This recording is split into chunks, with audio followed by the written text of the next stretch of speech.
Hello dear students, welcome to your Mate and Tuty educational channel.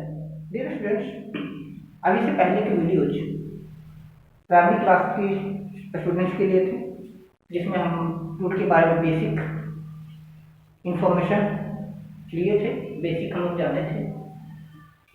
Dear future doctors, हम प्रयास करेंगे कि आप लोगों को नीट रिलेटेड कॉन्सेप्ट भी समझा दें, सो दैट इन फ्यूचर क्या अगर आप नीट की तैयारी कर रहे हैं, नीट के प्रति सीरियस हैं, तो कोई विशेष प्रॉब्लम ना हो।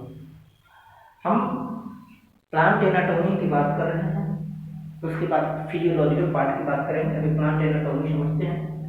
प्लांट एनाटॉमी में जैसा कि हम समझ रहे थे, प्लांट की बात है तो ये ऑटोट्रॉफ है, जो सॉइल से वाटर मिनरल एब्जॉर्ब करता है। लाइट से, सोलर लाइट से, सोलर एनर्जी को ये क्लोरोप्लास्ट में के ग्रैना में सोलर एनर्जी को केमिकल एनर्जी में कन्वर्ट करता है और फोटोसिंथेसिस की प्रोसेस कंप्लीट करता है। हम लोग रूट के बारे में डिटेल स्टडी करेंगे, रूट को समझने का प्रयास कर रहे हैं कि वास्तव में रूट क्या है, रूट के कौन कौन से पार्ट हैं, रूट में कौन कौन से टिश्यूज पाए जाते हैं, रूट एब्जॉर्प्शन की प्रोसेस कैसे पूरा करता है। मैंने प्रयास किया कि आप लोगों को इजी लैंग्वेज में समझाऊं, सो दैट आसानी से आप लोग समझ सकें और अपनी प्रिपरेशन को इन्हांस कर सकें। मैं आप लोग को ये कह रहा हूँ कि मैं जो भी इंफॉर्मेशन इस वीडियो के द्वारा आप लोगों को मिल रही है, दैट इज ऑथेंटिक, बट आपको अपने लेवल से देख लीजिएगा, क्योंकि हो सकता है रिकॉर्डिंग में या कुछ लिखने में मिस्टेक हो जाए। जैसे लास्ट मैंने एक वीडियो बनाया था, तो लीफ का डेफिनेशन का जो लीफ को LEF मैंने लिख दिया था, जबकि करेक्ट LEAF होता है। तो इस तरह की छोटी मोटी मिस्टेक्स हो सकती है, because I am also man, not a Superman. Super power तो मैं हूँ नहीं, मैं भी ह्यूमन, मिस्टेक हो सकती है। दैट्स वाई बेटर रहेगा हमारे इन्फॉर्मेशन को आप टैली कर लीजिएगा। चलिए तो आगे शुरू करते हैं, रूट की बात करते हैं। पहला कोई डेफिनेशन है, पहला कॉन्सेप्ट है व्हाट इज रूट। रूट क्या है, व्हाट इज रूट? तो कहता है root is the part of plant that help in absorption in water and minerals और essential nutrients from the soil. Root plant का वह पार्ट है जो सॉइल से वाटर और इसेंशियल न्यूट्रिएंट एब्जॉर्ब करने में हेल्प करता है। ठीक है, बेसिक डेफिनेशन है रूट का। ठीक है, रूट क्या है? Part of plant that help in absorption of water and nutrient from the soil. Basically क्या है? Part of the plant help in absorption of water and water आप कह सकते हैं mineral and nutrients from the soil. जैसे कि हम जानते हैं प्लांट के लिए जो इसेंशियल सब्सटेंसेस होते हैं दो जगह से लेता है, एटमॉस्फेयर से और सॉइल से। तो सॉइल से ये रूट के द्वारा एब्जॉर्ब करता है। एक TS transverse sections of root है, जिसमें पार्ट ऑफ रूट दर्शाया गया है। अगर बाहर से अंदर की ओर चले तो सबसे पहले एपिडर्मिस, एपिडर्मिस के बाद कॉर्टेक्स, कॉर्टेक्स के बाद एंडोडर्मिस, पेरिसाइकिल और मस्कुलर बंडल। 4 लेयर आप 5 लेयर, रूट के 5 लेयर हैं। सबसे बाहर एपिडर्मिस, कॉर्टेक्स, एंडोडर्मिस, पेरिसाइकिल और मस्कुलर बंडल। ये 5 लेयर्स होते हैं, जो 5 अलग अलग टिश्यू से बने होते हैं। तो एक बार फिर कर लेते हैं, बाहर से भीतर की ओर एपिडर्मिस, कॉर्टेक्स, एंडोडर्मिस, पेरिसाइकिल और मस्कुलर बंडल। अंदर से बाहर की ओर चलेंगे तो muscular bundle, pericycle, endodermis, cortex और एपिडर्मिस। ठीक है, इसके जो लेयर्स होते हैं इनवर्ड, बाहर से भीतर की ओर अगर चलेंगे तो इनवर्ट में सबसे पहले आ गया क्या, एपिडर्मिस, एपिडर्मिस के बाद आ गया कॉर्टेक्स, कॉर्टेक्स के बाद एंडोडर्मिस, एंडोडर्मिस के बाद पेरिसाइकिल और उसके बाद मस्कुलर बंडल। देखिए नीट टाइप एग्जाम में ये भी आपसे पूछ सकता है, ये ऑर्डर दे देगा, कहेगा भाई करेक्ट सीक्वेंस कौन सा है, करेक्ट सीक्वेंस चुनिए, endodermis, epidermis, cortex, endodermis, pericycle और मस्कुलर बंडल। अब बहुत जानते हैं लेकिन अगर इनका सीक्वेंस नहीं आता तो गए कम से, कोई जरूरी नहीं बहुत डिफिकल्ट पॉइंट पूछे, इजी सा पॉइंट पूछ सकते हैं। आप पूरा पढ़ लिए, आपको रूट क्लियर के नाम नहीं पता या उसका सीक्वेंस नहीं पता, ये भी ध्यान रखना है। तो क्या है, epidermis, cortex, endodermis, pericycle, muscular bundle, ठीक है, ये लेयर्स होते हैं। तो वन बाय वन समझेंगे। पहले हम लोग बात करेंगे एपिडर्मिस की। जैसा कि आपको पता है एपिडर्मिस आउटर मोस्ट लेयर होता है, ये आउटर मोस्ट प्रोटोडर्म है, outer most protoderm, protoderm means protective layer, वह टिश्यू जो प्रोटेक्टिव लेयर को बनाता है। Protoderm derived layer of cell covering root, leaf, flower and fruit. अब कहता है एपिडर्मिस कहाँ कहाँ पाया जा सकता है। पहले ये तो ठीक है, एपिडर्मिस क्या है, रूट का आउटर मोस्ट लेयर है, आउटर मोस्ट प्रोटेक्टिव लेयर। तो एपिडर्मिस के बाद रूट में नहीं पाया जाता है, ये root, leaf, flower, fruit and plant के जितने भी स्ट्रक्चर्स हैं उनमें सबसे बाहर का लेयर प्रोटेक्टिव लेयर जो होता है एपिडर्मिस का होता है, ठीक। तो रूट क्या है, epidermis outer most protoderm derived layer of the cell covering root, leaf, flower, fruit. Root epidermis provide protection and help in absorption of water and nutrient. Epidermis की बात करते हैं तो इसी एपिडर्मिस का एक्सटेंशन होता है, इसी एपिडर्मिस से जो एक्सटेंशन निकलता है जिसको हम लोग रूट हेयर कहते हैं, रूट हेयर इसी से एपिडर्मिस से। और एपिडर्मिस नहीं, ये जो एक्सटेंशन होता है ये यहाँ से निकलता है एपिडर्मिस से, एपिडर्मिस आगे एक्सटेंड होता है रूट में, और यही अगर प्राइमरी रूट का एपिडर्मिस एक्सटेंड करेगा तो वो सेकेंडरी रूट बनाएगा, सेकेंडरी रूट का एपिडर्मिस एक्सटेंड करेगा तो टर्सरी रूट बनाएगा, टर्सरी रूट का एपिडर्मिस एक्सटेंड करेगा तो वो रूट हेयर बनाएगा या रूट लेयर्स बनाएगा। टाइप रूट सिस्टम में, फाइब्रस रूट सिस्टम में तो रूट होता है ना सब सेम थिकनेस पे, तो फाइब्रस रूट सिस्टम की बात करते हैं तो कहता है इनका जो एपिडर्मिस होता है यही एक्सटेंड करेगा, इनका एक्सटेंशन क्या बना देगा, एपिडर्मिस ही एपिडर्मिस का एक्सटेंशन क्या बनाएगा, यस रूट हेयर। तो कहता है root epidermis provide protection and help in absorption of water and nutrient.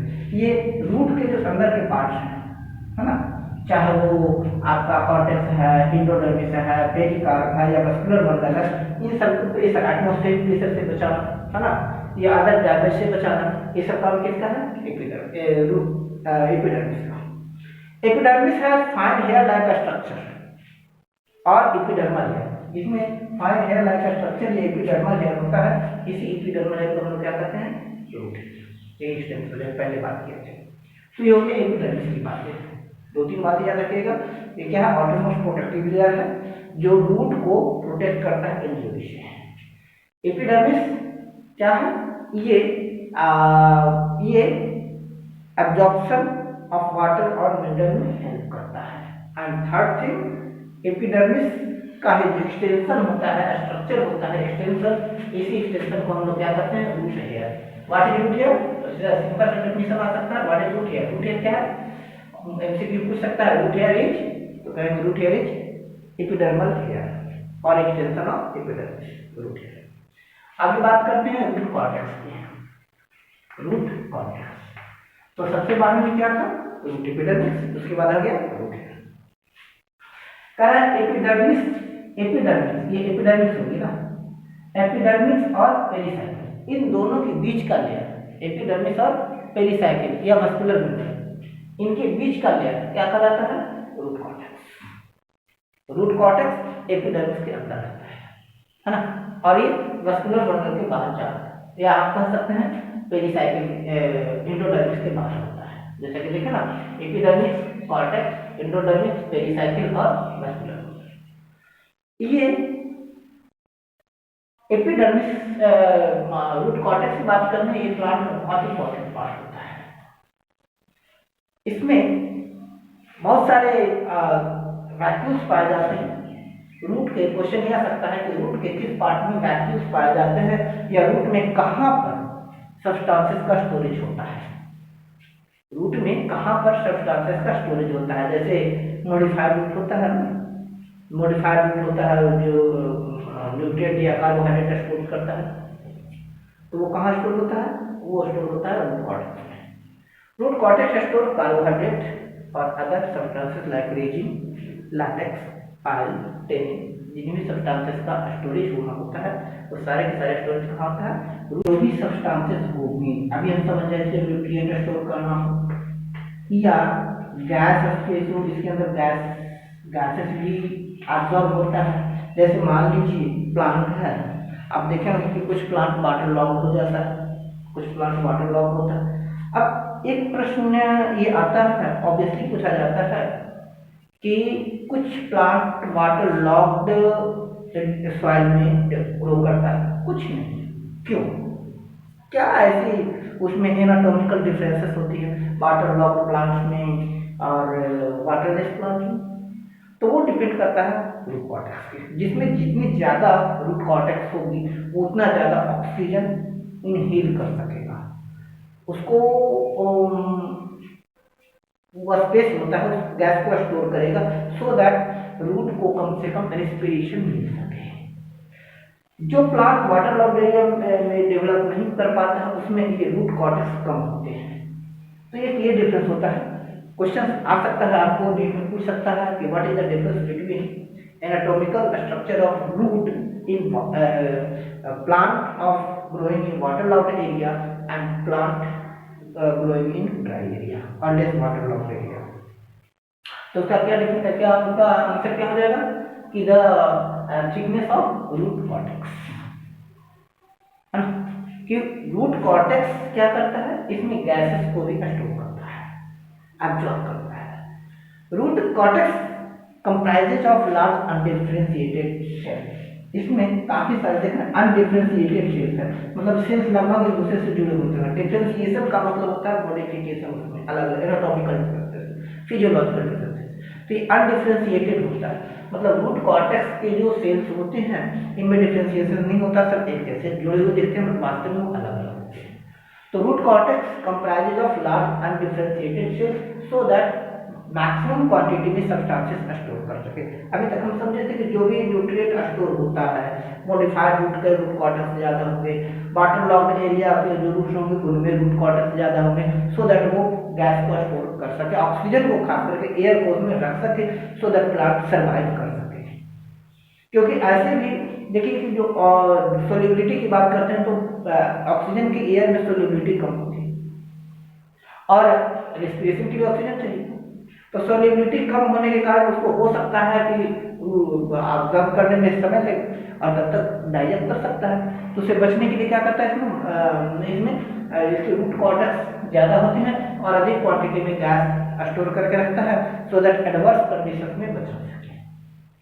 कुछ प्लांट देखते हैं पानी में डूब जाता है, 3 दिन 4 दिन 5 दिन पानी में डूबा रहता है, खराब नहीं होता, लेकिन अगर एक सप्ताह डूब जाए तो वो खराब हो जाता है। गेहूँ का पौधा ले लीजिए, वो लेस वाटर रिक्वायरमेंट चाहिए, उसको पानी में डुबो दीजिए 4 दिन 5 दिन तक, तो 3 दिन 4 दिन तक तो डुबा रहेगा तो ठीक रहेगा। क्यों? क्योंकि उसके रूट कॉर्टेक्स में है उतना ऑक्सीजन कि वो 3-4 दिन तक उसको रेस्पायर कर सकता है। उसके बाद अगर ड्राई अप नहीं होगा तो धीरे धीरे वो डैमेज होने लगेगा, क्योंकि रूट कॉर्टेक्स में ऑक्सीजन नहीं बचा है। जब ऑक्सीजन नहीं बचा है तो रूट क्या हो जाएगा, वीक होगा, रूट वीक हो जाएगा तो न्यूट्रिएंट ऑब्जर्व नहीं करेगा। जब न्यूट्रिएंट ऑब्जर्व नहीं करेगा तो न्यूट्रिशन के अभाव में पीछे पड़ जाएंगे, फिर सब खत्म हो जाएगा। आई कहता root comprise root cortex help in mechanical support, ये मैकेनिकल सपोर्ट में भी हेल्प करता है क्योंकि लार्ज स्पेस होता है, इसमें कुछ रूट्स में न्यूट्रिएंट्स भी स्टोर रहता है जिसके कारण ये स्ट्रॉन्ग हो जाता है। Root cortex is made up of barrel से पैरेन्काइमा। अभी बना हो किसी का होता है तो बैरल से पैरेन्काइमा का बना होता है ना। मतलब ये लगभग और इस तरह का पैरेन्काइमा टिश्यू का बना होता है। और इसी वायरस से पैरेन्काइमा में, इसी पैरेन्काइमा में ये जो आपको पैरेन्काइमा दिख रहा है, इसी में ये स्टोर करता है वाटर न्यूट्रिएंट या गैसेस। तो रूट कॉर्टेक्स के बारे में मेन चीजें हम समझिए। अब हम बात करेंगे एंडोडर्मिस की। हम लोग एपिडर्मिस की बात की, कॉर्टेक्स की बात की, अब बात करते हैं एंडोडर्मिस की। एंडोडर्मिस क्या है? एंडोडर्मिस को हम कहते हैं क्या?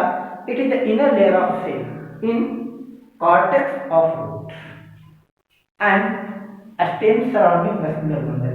ये आपका वस्कुलर बंडल है। वस्कुलर बंडल में इसी में होता है आपका जाइलम और फ्लोएम टिश्यू। ये जाइलम और फ्लोएम टिश्यू। अब किस तरह का होगा ये आगे की क्लासेस में आपको बताएंगे।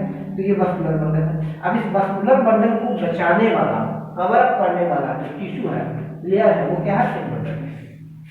ये क्या है? Endodermis. Layer of root that cover or protect vascular bundle. It surrounds vascular bundle. It is a cylinder of compact living cell. ये cylindrical cell का होता है, ये cylindrical होता है, compact living cell का होता है, ये living है, ये part भी नॉन living है, ये भी नॉन living है, ये living है ना? living cells का बना होता है। It act as check point of nutrient. अब इसमें vascular, इसमें रूट के अंदर रूट हेयर क्या एब्जॉर्ब करके ला रहा है, तो जो रूट एब्जॉर्ब करके हेयर एब्जॉर्ब करके लाएगा वो एपिडर्मिस के बाद कॉर्टेक्स में आएगा, कॉर्टेक्स के बाद वो एंडोडर्मिस में आएगा। अब एंडोडर्मिस उस सब्सटेंस को जो कुछ भी एब्जॉर्ब करके लाया है उसका चेक पॉइंट है, वो देखेगा कि क्या इसमें न्यूट्रिएंट है या नहीं, कितने न्यूट्रिएंट है, कितने न्यूट्रिएंट है। इस सब्सटेंस को एक मैकेनिज्म बना हुआ, उस मैकेनिज्म से उस सब्सटेंस की सोल्युबिलिटी तय करता है। उस मैकेनिज्म की सहायता से वो सोल्युबिलिटी तय करता है ताकि रूट के अंदर इतनी सब्सटेंस की कंसंट्रेशन हो सो दैट रूट के अंदर वो प्रेशर बन सके, सक्शन प्रेशर बन सके और सब्सटेंसेस जो है वाटर के द्वारा जाइलम में ऊपर की ओर मूव कर सके। तो ये check point of not only nutrient but all other substances. ऐसा नहीं है कि अगर वाटर मिला तो ज्यादा वाटर रूट एयर एब्जॉर्ब कर लेगा तो रूट उसको जाने देगा, नहीं। ये क्या करेगा? एंडोडर्मिस उसको चेक कर देखेगा कितनी क्वांटिटी में वाटर चाहिए, उसमें जो वाटर जा रहा है उसमें न्यूट्रिएंट का कंसंट्रेशन है या नहीं। अगर कंसंट्रेशन कम है तो वाटर की एब्जॉर्प्शन रेट बढ़ा देगा सो दैट अधिक मात्रा में न्यूट्रिएंट चाहिए, वो एक न्यूट्रिएंट की क्वांटिटी चाहिए ना, उससे अगर कम क्वांटिटी में न्यूट्रिएंट रहेगा तो क्या वो प्रॉपर्ली डेवलप नहीं कर पाएगा, प्लांट उसको न्यूट्रिशन नहीं मिलेगा तो उसको फ्लो बढ़ा देगा। अगर न्यूट्रिशनल कंसंट्रेशन ज़्यादा है तो क्या कर देगा? रेट ऑफ एब्जॉर्प्शन कम कर देगा। इस तरह से हम कह सकते हैं कि एंडोडर्मिस क्या करता है? ये न्यूट्रिएंट के चेक पॉइंट। बात करेंगे हम लोग पेरिसाइकिल की, ठीक है। रूट के हम लोग एपिडर्मिस समझ चुके हैं, कॉर्टेक्स समझ लिए और एंडोडर्मिस समझ लिए। अब इंपॉर्टेंट दो पार्ट रह जाता है, एक पेरिसाइकिल और वस्कुलर बंडल। पेरिसाइकिल की बात करते हैं, एक टिपिकल स्ट्रक्चर है, ये पेरिसाइकिल आपको दिख रहा है। पेरिसाइकिल में अगर हम बात करते हैं तो इसमें दो टाइप के स्ट्रक्चर है, एक ये हो गया जाइलम बाहर और अंदर क्यों रहता है फ्लोएम। तो कहता है pericycle is the layer of root enclosing vascular bundle. ये पेरिसाइकिल है, ये जो चारों से बाहर घिरा हुआ जो लेयर है इसी को हम लोग कहते हैं पेरिसाइकिल। क्या है? Layer that encloses vascular bundle. It is cylinder of parenchyma and sclerenchyma inside endodermis.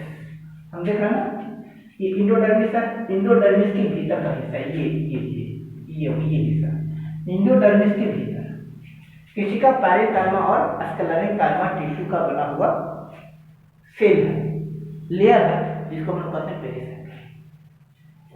अब पेरिसाइकिल के अंदर ही क्या है? इसके वस्कुलर बंडल है। इसकी फंक्शन की बात करते हैं तो पेरिसाइकिल ही इनिशिएट करता है लैटरल रूट की, जो साइड से जो रूट निकलता है that is called lateral root. मान लीजिए ये कोई प्लांट का ये रूट आ रहा है तो यहाँ से जो रूट डेवलप होगा, शायद ये रूट कहाँ से डेवलप होगा? तो ये रूट डेवलप होगा पेरिसाइकिल से। क्वेश्चन एक ये भी आ सकता है कि from which part of the root new root और side root, lateral root develop. Lateral root कहाँ से डेवलप होता है, रूट के किस पार्ट से डेवलप होता है, तो पेरिसाइकिल से डेवलप होता है। पेरिसाइकिल हेल्प इन कंट्रीब्यूशन और to initiation of vascular cambium. Vascular cambium, जो वस्कुलर बंडल बनेगा, वस्कुलर कैम्बियम बनेगा। एक कैम्बियम होता है हार्ड बेस, इसको protective layer, cambium protective layer होता है। तो वस्कुलर कैम्बियम को बनाने में भी ये कंट्रीब्यूट करता है। साथ ही साथ it help in initiation of core cambium. ये कैम्बियम जो हार्ड पार्ट होता है रूट का या प्लांट का, उसको हम लोग कहते हैं कैम्बियम। जो लकड़ी की विभिन्न चीज काट कर निकाली जाती है ना, लकड़ी का अगर दरवाजा बनाते हैं, पलंग बनाते हैं, तो जो हार्ड पार्ट होता है वो होता है कैम्बियम। तो कैम्बियम दो तरह का, वस्कुलर कैम्बियम और core cambium. Vascular cambium is vascular bundle के चारों तरफ इसके बीच में जो कैम्बियम, ये जो कैम्बियम है, इस कैम्बियम को बनाना या कोर कैम्बियम को बनाना हो, बाहर की ओर एक प्रोटेक्टिव लेयर बनाना हो कैम्बियम हार्ड, ये सब कौन तय करेगा, रूट, पेरिसाइकिल। इसलिए कि अंदर का जो जाइलम और फ्लोएम है ये तो सॉफ्ट टिश्यूज है, ये सॉफ्ट टिश्यू, इसके बाहर की ओर हार्ड स्टफ लेयर होना चाहिए। तो हार्ड स्टफ लेयर कौन बना लेता है, पेरिसाइकिल बना लेता है। ठीक, in the next part of this video we will study about phloem and xylem, that को वस्कुलर बंडल की बात करेंगे और हम इनमें से कुछ नीट और अदर एंट्रेंस एग्जाम्स में आए हुए क्वेश्चन के भी डिस्कशन करेंगे। आपको ये वीडियो कैसा लगा हमें एक बार अवश्य बताइएगा, कमेंट कीजिएगा। अगर अच्छा लगे तो लाइक एंड शेयर जरूर कर लीजिएगा। और हाँ, यदि आपको थोड़ा सा भी लगता है कि वीडियो हमारे लिए यूजफुल है तो प्लीज़ हमारे चैनल को सब्सक्राइब कर लीजिए ताकि हमें मोटिवेशन मिले। Thanks for the